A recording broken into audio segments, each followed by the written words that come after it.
আপনাকে যদি গুহার মধ্যে অনেকগুলো ক্ষুধার্ত সিংহের মাঝে ফেলে দেওয়া হতো, কি হতো আপনার অবস্থা? কিন্তু একজন নবী সেখানে গেলেন, আর সিংহরা তাকে স্পর্শও করল না। কিন্তু কেন?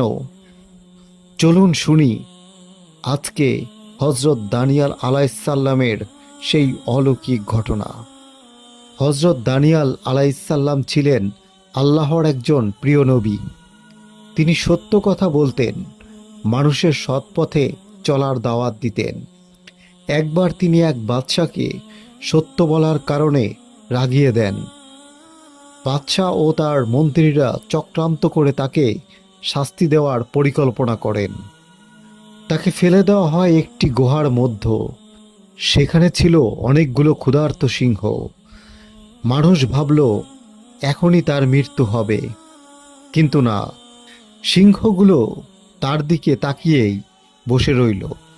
কেউ তাকে আঘাত করল না, কেউ গর্জনও করল না। এমনকি হাদিসেও বর্ণনা পাওয়া যায়, সিংহরা যেন তাকে চিনে নিয়েছে, কারণ তিনি ছিলেন আল্লাহর প্রিয় বান্দা। তিনি সেই গুহায় কয়েকদিন রইলেন, কিন্তু তিনি ছিলেন নিরাপদ ও সুস্থ। এটি ছিল আল্লাহর এক বিশাল কুদরত এবং আল্লাহর অলিদের প্রতি তার রহমতের প্রমাণ।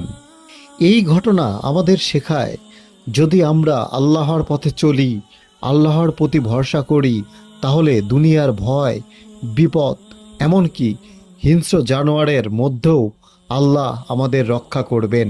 আসুন আমরা সেই পথেই চলি।